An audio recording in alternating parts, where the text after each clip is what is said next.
sommes place du Capitole devant la rue Romédière où les habitants ont une grosse frayeur ce matin.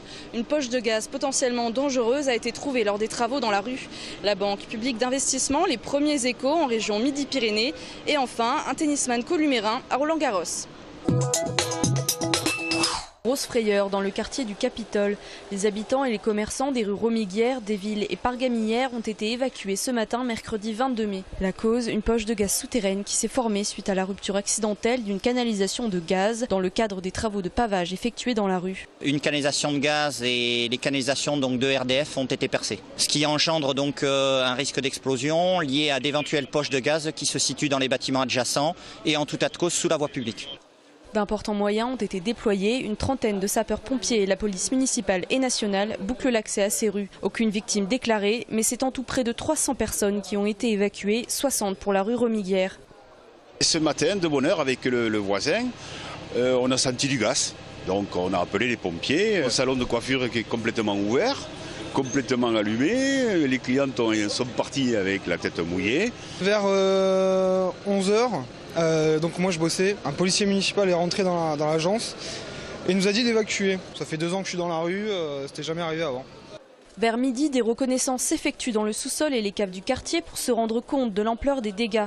En fin de journée, la fuite est colmatée, l'alimentation générale de gaz est rétablie dans les immeubles. La Banque publique d'investissement sur les rails en Midi-Pyrénées, avant même la publication des textes officiels, son comité régional d'orientation a été installé hier. Les 25 membres de ce comité seront chargés d'assurer la cohérence des orientations de la banque. À sa tête, Martin Malvy. Le conseil d'orientation est présidé par le président de région. Ce n'est pas lui qui décidera de l'attribution des prêts, ce n'est pas le comité d'engagement de la BPI, c'est le comité d'orientation.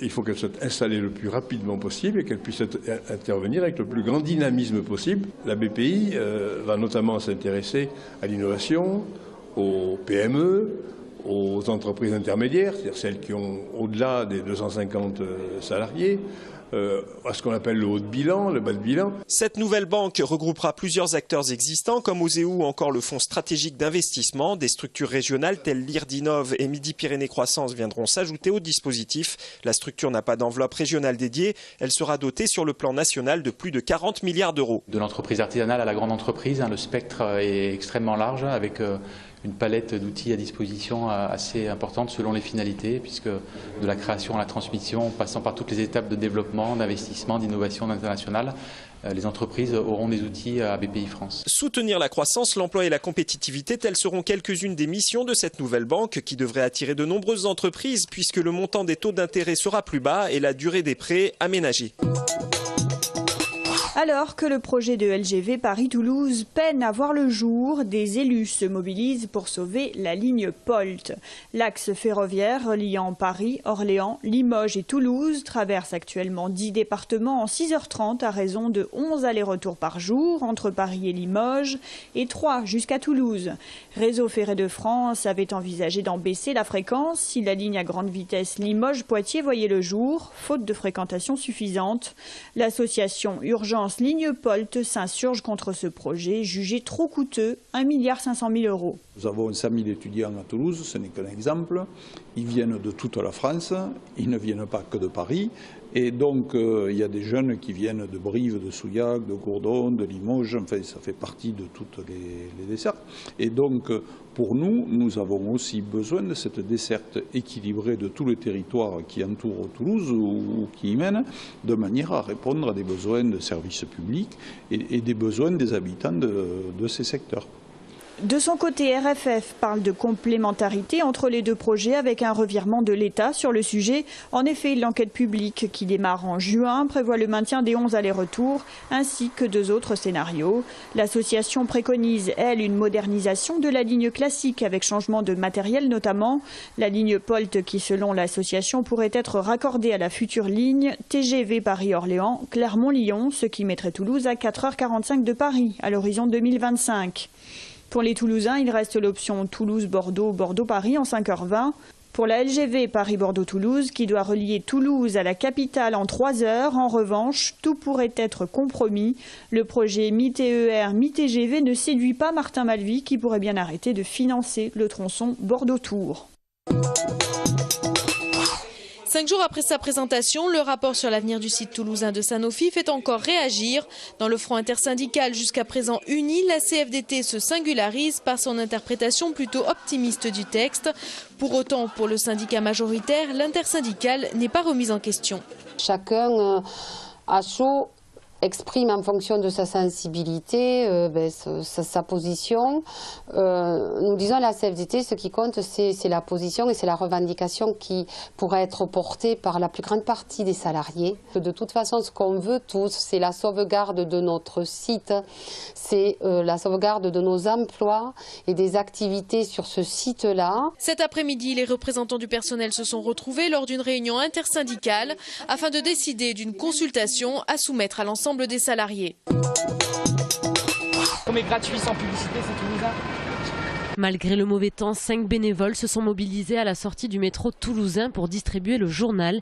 Mais attention, ce n'est pas un journal comme les autres. Il s'agit d'une édition décalée autofinancée, créée dans le cadre de la 2e édition du festival Débattons dans les rues. C'est à la fois des articles où on essaye d'apporter des infos qu'on aimerait voir dans les vrais journaux mais qui n'ont pas lieu.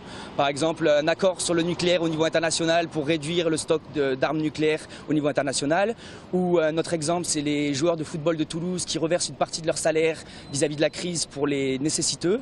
Voilà, donc on a mis des vrais faux articles. Une lecture matinale sur fond politique, les passants toulousains ont semblé apprécier. La fin de l'armée française, ça c'est génial. Ah oui, trop souriant dans le métro, il finit en garde à vue, parfait. Non, c'est bien, c'est vachement bien. Coup de gueule, débat public ou encore barquettes humaines, de nombreuses actions sont prévues toute la semaine aux 4 coins de la ville. Un jeu d'une fluidité incroyable, un coup droit de gaucher dévastateur. Kenny De Schepper n'est pas le plus connu des joueurs de tennis français, mais il risque de rapidement faire parler de lui sur le circuit ATP. 85e mondial le 6 mai dernier, le joueur de l'US Colomiers Tennis, à bientôt 26 ans, va jouer pour la première fois le Grand Chelem parisien sur terre battue. Roland Garros, un rêve qui devient réalité. C'est une bonne chose, une bonne satisfaction personnelle et en tout cas moi, je considère ça comme une étape. Je démarre bien, je suis prêt à jouer sur cette surface, donc je vais finir la préparation tranquillement pour être prêt pour jouer un gros match, quoi. Dans le pays, c'est retransmis tous les jours pendant 2 semaines. C'est clair que ça donne envie d'y être, de jouer là-bas, quoi. Les tournois du Grand Chelem, on peut avoir des tirages, on peut jouer un mec à 100 mondial et on peut jouer aussi Nadal ou Djokovic au premier tour. Donc de toute façon, il faudra préparer les choses et on se prépare pour faire face à toute éventualité, quoi. Voilà. Il y a une maturité qui est en train d'apparaître. Voilà. Après nous on est au travail tous les jours pour essayer de grappiller les millimètres qui séparent encore l'installation sur le circuit et disons qu'on se rapproche. Kenny est actuellement en pleine phase de préparation physique adaptée aux jeux sur terre battue. Des exercices particulièrement exigeants pour cet athlète de plus de 2 mètres. Dans son club à Colomiers, tout le monde est impressionné. Très puissant, beaucoup de technique, un entraînement très précis. Gabarit impressionnant aussi et puis une vitesse de jeu extraordinaire. Il a l'air très sympathique et puis bon, il dit bonjour aux jeunes. Donc c'est un bon exemple à suivre pour tous les jeunes du club de Colomiers. Avec ses 2,03 m, De Schepper dénote dans le tennis français. Très puissant et mobile, son parcours sera à suivre aux Portes d'Auteuil à partir du 26 mai. Un joueur du Sud-Ouest à découvrir.